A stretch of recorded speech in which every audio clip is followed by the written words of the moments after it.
I tell you all the time, these are your people. These are your people, and we come expecting great things. Good morning. Good morning. Good morning, good morning, good morning. And how's everybody? It is wonderful to be here and to see everybody again. And for some of you I see for the first time, God is a good God. God is a good God. When we think about where He has brought us from and where He has brought us to, we become excited about where He's going to take us. If it's okay, I'd like to just talk to you for maybe about 15 or 20 minutes. I need you to help me with this. Yeah. I need you to look at somebody. I'm glad to be here. Amen. Thank you for an open door and an invitation. But I need you to look at somebody and to tell them you can handle it. Because of who you are. See, you said that kind of like, I don't know about that. So look at them with some authority and tell them with authority you can handle it. You can handle it. Because of who you are. Of who you are. We know that in this life there are things that come up that seem like it's way bigger than we are. I would love to tell you that everything is perfect and everything is going to be perfect. I'd love to give you all the positive lessons that you need, and yet, if I were to be 100% honest with you, with all of the positive stuff I could say, there are still going to be some things to come up in your life and in your situation that you will find not as positive as you want it to be. Amen. Isn't that amazing? It happens. What do we pray? When we pray what we call the Lord's Prayer, we say, Thy kingdom come, Thy will be done on earth as it is in heaven. Is that what we say? Yes. And yet we realize that if that's the case, Pastor Mitchell, if that's the case, then if earth is to be a pattern of heaven, there was trouble in heaven. Now you would think, yes, of course, as heaven is being this perfect place, after all, nothing can go wrong in heaven. God and all of the holy saints and all of the holy angels is in heaven. But look at somebody and tell them it ain't always been like that. It ain't always been like that. Because if we believe what we read in the Bible, we find that there was trouble in heaven. Yes, there was. God had some issues and some problems that He had to deal with. Well, if God had some issues and some problems that He had to deal with in heaven, don't you think possibly you're going to have some issues and some problems you're going to have to deal with on earth? There used to be an old quartet song, and they used to say, if Jesus had to pray, what about you? Huh? But what do you mean? What do we read? We did what? Satan decided. Look at somebody tell me there's always a hater in the crowd. There's always a hater in the crowd. You ain't got to believe me. There's always going to be at least one hater. Yes. They're in heaven. Yes. They're in heaven. Everybody's worshiping God. Amen. Everybody's serving God. The heavenly choir is singing. Everything is perfect, seemingly, in heaven. And then Satan decides, I can do better than this. I can be greater than God. And not only did he decide, but he convinces some other angels. I'm going somewhere with this. Yes. Your haters will convince other folk to be haters also. That's right. Now, I don't expect you to be 100 honest, just grunt. Have you ever had somebody talk about somebody in such a way until you started having negative thoughts about the person without even knowing them? You were not friends with them, you didn't have a relationship with them, you had nothing with them, and yet you had negative thoughts about them because of what somebody else said about them. Yes. Someone else influenced you. Well, it didn't just start. It didn't just start. Satan influenced a third of heaven. Yeah, you're right. God got too much power. We can do better than that. So then there was trouble. There was a situation in heaven, a difficult situation, a rebellious situation, a negative situation. But what did God do? He handled it. How did he handle it? Why did he handle it? He handled it because of who he was. Okay. So if this is true in heaven, then we must make it true on earth. All right. You can handle every negative thing that comes in your life. You don't have to run away from it. You don't have to hide from it. What did David say? David said he prepares a table. Yes. Where? Where? Before you in the presence Before of me. the Where? presence of the In the presence. I ain't got to run and hide to eat my steak. I can eat it right in my enemy's face. I ain't got to run and hide. You scared to let somebody know you be blessed because they're going to be hating on you. They're going to be jealous of you. They're not going to like you. You don't have to run. David said, right in the presence of my enemy. He prepares the table and I can sit down and eat. What am I saying? I'm saying that you don't have to run from negative situations. All right. You don't have to run and hide from the haters. Yes. You don't have to. You can handle whatever the enemy throws your way because of who you are. Now, let's see. Let's see. Now, let's see. We dealt with the haters. But now I said what? Because of what? Who we are. Who are you? A child of God. That's cute. Now, I must confess, I was inspired with this message by reading Facebook. Okay. Someone put a question on Facebook, and it says, who is the greatest? No, who is the light of the world? Jesus or Muhammad? And normally I would just glance over stuff and read, but I looked at it and I went on, and then I went back to it. So I commented, and my comment said, you are. Okay.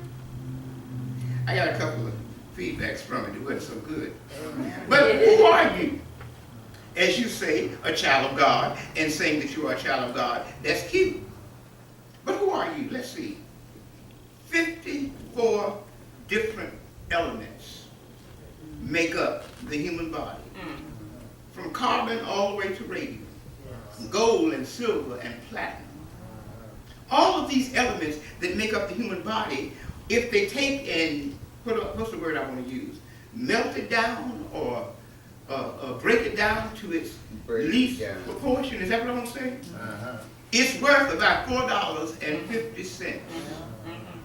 Wait. You trying to tell me they can sell my kidney on the black market for a few $100,000, but if they took me down to my very lowest existence, I'm worth, so the people that think of themselves more highly than they are, just look at them and say $4.50. Right? All right. If you want to be taken, we've got about $3.50 worth of skin, worth of flesh. So tell them, say $7, that's it. Huh? People that go around thinking they're so much better than everybody else, and you know, try to say $7, that's your word. We are, who are we? We are a total of 206 bones, 650 muscles, 1.2 to 1.5 gallons of blood, 25 feet of intestines, 95 to 100 billion nerve cells, with a heart beating 72 beats per minute, and a 300-pound brain. 300 pounds? That's not 3 pounds. I'm really giving y'all a big head now. All right. Our balance has been made to balance, or our bodies have been made to balance. I'm going somewhere with this. Our bodies have been made to balance because God is a balance. Say balance. Balance. Balance. God, I have a big, it's not a poster, it's a big wall covering on the wall in my living room that has the yin-yang sign on it, because one of my beliefs is that everything in life has to balance. Yes. God made 99% of the universe a duality, didn't he? Everything, you have a part and a counterpart, right? He made what? Heaven and Hell. earth. Hell is a byproduct of earth. I'm not going to say hell is a byproduct of the mind, but I will say it's a byproduct of the earth. Everything he made in the universe, he made two. He made the good and the bad, the light and the dark, the water and the dry land. Huh? Yes. Yes. He made male and female. Yes. And then he got to you. And he says, now let me see. You have to be in harmony with the universe, right? So if you check your bodily makeup or your anatomy, you will find that balance. You have 2 feet, 2 legs, 2 knees, 2 thighs, 2 hips, right? Your kidney is divided into 2 parts. Your lungs, your liver. Isn't that cute? Huh? Large and small intestines, upper and lower bowels. You with me, huh? Yes. You have 2 areas for elimination. Yes. Huh? Yes. But then there's certain things. You got what? When you take your head, you got what? 2 ears. 2 eyes, 2 ears, 2 nostrils. Isn't that cute? But now let's look at these. That seems to be balanced, but something goes off there. He only gave you 1 mouth. Huh? 1 heart. Huh? 1 brain. Huh? Yes. You have the one mind or the one brain represents the Godhead. All right. Just one. Huh? Yes. The one mouth represents the one power. And the one heart represents the one emotion. You can't hate with your heart, you can only hate with your mind. Isn't that something? You don't hate with your heart. Your heart really don't hate anybody. Your consciousness, your mind, your decision hates. All right. When we look at the balance of the body, then we say, who are you? Because I just told you, you can handle any situation because of who you are. But then you are more than that. You're not the name that you were given at birth. You are more than that. Timmy made a beautiful statement. She says, we are children of God. Look at somebody. I'm going to pick on you, it's okay? I'm going to pick on you. Look at somebody. No, don't look at somebody. Look at Timmy. Say, Pastor Mitchell. Pastor Mitchell. We're more than that. We're more than that. Now, I know the religious thing is to say, I am a child of God. And that's cute. But look at somebody and tell them, but you really are. But you really are. More. More. Who are you? First of all, you are a duplicate of God. Okay. Am I right? You remain In his image. in the image and in the likeness of God. But God was not content to have you to just be a duplicate of him. So in order to take you a step higher, he did what? He breathed. He breathed. He breathed. Because you were just an image. So he had to take the image and make it alive. So he breathed into you and you became alive. So then you ended up with God inside of you. All right. How do I know you have God inside of you? Because James, the book of James says, the body without the spirit is dead. Because the spirit does not die. So you are in the image and in the likeness of God. Then the next thing is God himself.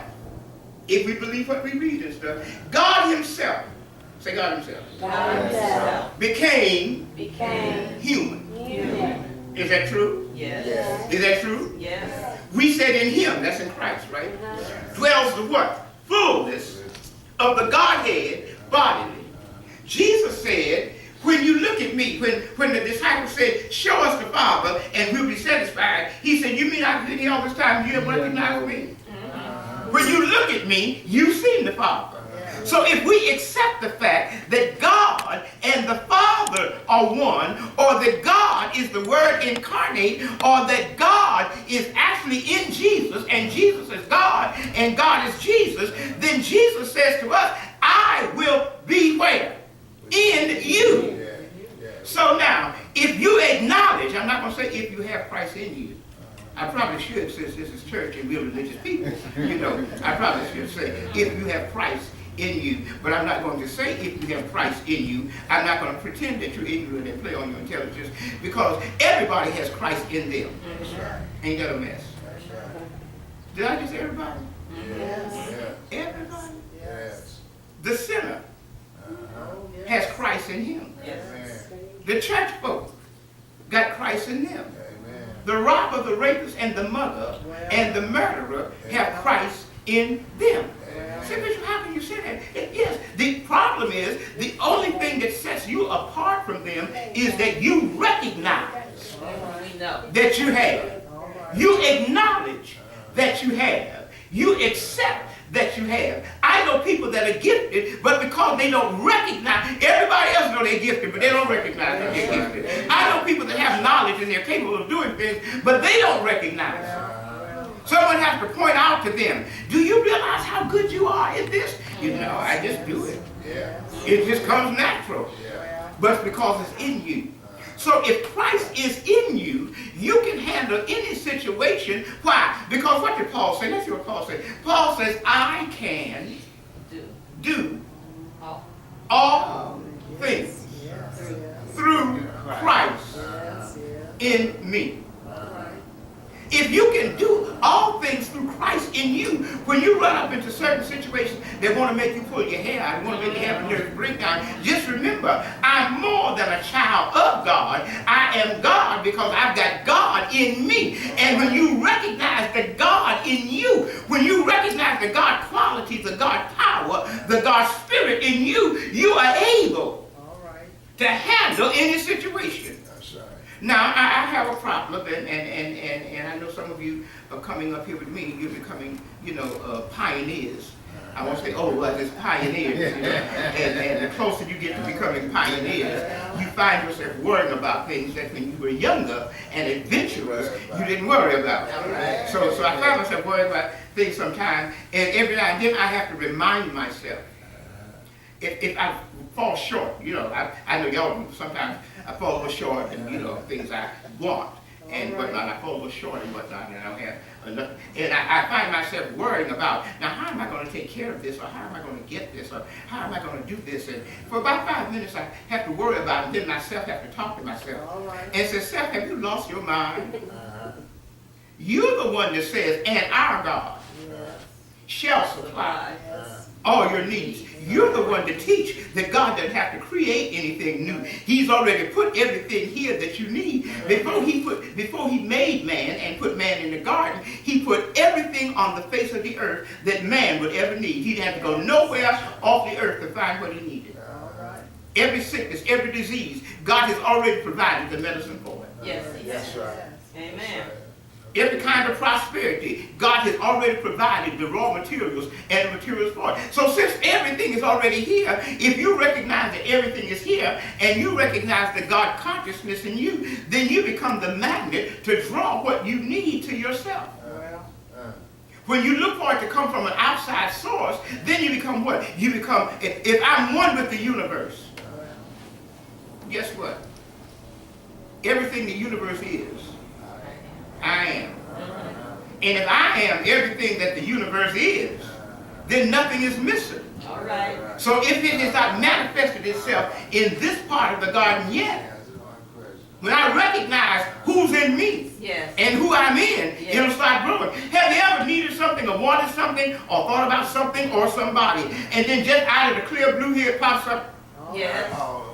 Why? Because you managed to align yourself. You managed to align yourself. You managed to align yourself with the universe, so the universe has no other choice but than to bring you what it is that you desire. You can handle, did somebody tell say, you can handle it. You can handle it. Because of who you are. Because of who you are. You teach your kids, never say what you cannot do. There is nothing you cannot do because let me remind you, you have determined I can do all things through Christ. If nothing is impossible to God, and you got the God, the creator of the universe, the creator of heaven and earth in you, then nothing is impossible to you.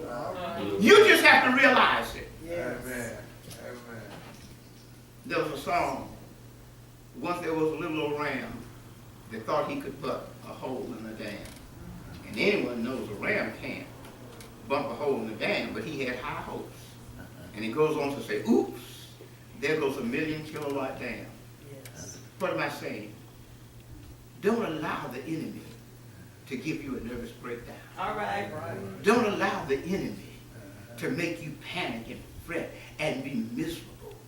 Don't allow the enemy to make your life and your relationship, or people to make your life and your relationship miserable. Know who you are. I am. I am. Huh? Don't you find it interesting, and I'm done, but don't you find it interesting that when Moses needed identification to give to Pharaoh as to who sent him, God does not give him a name. Don't you find that interesting? God has many names, but his names describe his attributes. All right. When Timmy was praying, she talked about Jehovah Rapha, the healer. Yeah. Jehovah Shalom, the peace. Peace. Jehovah Nisi, the banner. Jehovah Tiskanu. You understand? He has many, Adonai. He has many names, but the names only represent what he does. What he does, yes. So when Moses requires an ID card or a driver's license or birth certificate or something to prove who, he said, I tell you what you tell him I am. I am. I am, you know, I'm not that smart, but I am is not a name. I am is a personal pronoun, am I right? Yeah. That describes who? I am. The person using it. Yes, sir. If I say I am, that doesn't apply to Timmy. If Timmy says I am, that doesn't apply to me. We could both be bishops, and I say I am bishop, and Bishop Taylor say I am bishop, and Bishop says I am bishop. What does that mean? That means each of us are bishops in our space.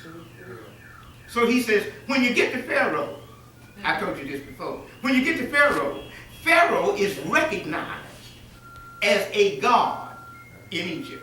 All right. Pharaoh was recognized as one of the gods of Egypt. So he said, when you stand in the presence of another god, and he want to know who sent you, stand on his level. Stand equal with him. All right. And say, you are Pharaoh, but I am I am. that I am. In other words, I sent myself. We get them out of here. Yeah. Yeah. God has made each of you an individual. I am. You are successful because you determine I am. Not I'm going to be. I am. Can I pause there for a minute? Oh, Not I'm going to be. Look at somebody say, not I'm going to be. not what I'm going to be. Because I'm going to be delays. It's a pause button. It puts on hold what you are. If I'm going to be blessed, I'm saying I'm not blessed now. The blessing is at a distance. I've got to wait for the blessing to come. And as long as I keep saying I'm going to be blessed or the blessing is on the way, it means I've got to stand here and wait for the blessing to come. But when I proclaim I am blessed, I am blessed. I'm not getting ready to be, I already am. I am successful. I am successful. You may not see it yet. That's because it hasn't been manifested to you, but I am. I am healed. I am healed, y'all. My knee might say, prove it. And I listen. Every now and then my hip hurt, every now and then my knee hurt. But I tell y'all going to me, maybe come on, get together, because you're going with me anyhow. Folks say, Bishop, you going sick? Yes, I am, because I am healed. Listen, the joints may not know it yet, but they'll figure it out. All right. When they end up going anyways, where people going like, right. I am prosperous. I am prosperous. Yes, I am. I am prosperous. Because my prosperity, how many of you have been blessed? I mean blessed beyond measure. Without a dime in your pocket. I am. I've eaten places. I've stayed places. I've traveled and gone places. Because I am. Once you recognize who you are, Christ in you. Is that what it says? Christ in you, the hope of glory. It says that he has placed himself in earthen vessel. You are the earthen vessel. Recognize the Christ in you. more than the Christ consciousness, but the total Christ in you. All right. And in Christ there is no sickness. In Christ there is no poverty. That's right. In Christ there is no heartache or heartbreak or depression. These are illusions that the enemy brings. Yes. Because he knows once you recognize who you are. One example, and then I'll be through for real. Have you ever had a time when everything was going great? I mean, it was just, oh my goodness. You were enjoying yourself. You were having fun. Everything was fabulous. Everything was fine. And you allowed the enemy to put in your head, I know something's getting ready to go wrong because things are going too good. There is no such thing as things going too good. Have that ever happened to you? Yes. You allow the enemy to plant a seed in your mind. This is too good for you. Something got to go wrong. And then you start anticipating and looking for something to go wrong. And sure enough, what you look for. It comes. Y'all too young to remember Flip Wilson, but there used to be a comedian named Flip Wilson. And Flip Wilson had a counterpart called Geraldine. Tyler Perry has a counterpart called Medea, but Flip Wilson has a counterpart called Geraldine. And Geraldine always said, what you see is what you get. And it took me some growing in a while to understand that Geraldine was actually proclaiming a spiritual principle. What you see is what you get. Now, I need Bible because y'all are church folk, y'all have to have biblical proof. The Lord says to Abraham, come here. Come up on this mountain. Yeah. You look to the north. Look to the south. Look to the east. Look to the west. I will give you as far as you can see. I've actually heard people say it a couple of times in my dumber years. I've said it myself. I can't see myself doing that. Well, if you can't see yourself doing it, guess what? You ain't got to worry. You won't do it. If you can't see yourself being happy, guess what? You'll be miserable and sad. If you can't see yourself getting over the situation you're in until you can see yourself getting out of it, or see yourself getting, if you can't see yourself having who you are, having what's going on around you, look in the mirror and see who you're looking at. And when you realize, I don't mean no harm, don't get mad at me. I ain't got to look at the blonde, blue-eyed man on the wall with the beard and whatnot. Because we know that how he looks, because he ain't coming that kind of fuck. We ain't gonna go there. I ain't got to look at a picture of nobody. When I look in the mirror, I see the Christ. I see the anointed woman. I see the deliverer. He has placed himself in me. And if he's in me, as many as are led by the Spirit of God, they are the sons of God. What did he say? Corinthians, I think. Corinthians. 2 Corinthians 13 and 5.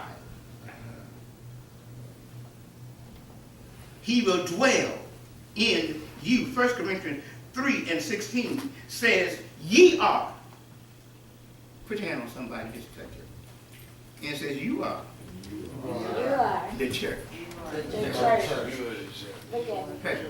Say, you are The the temple.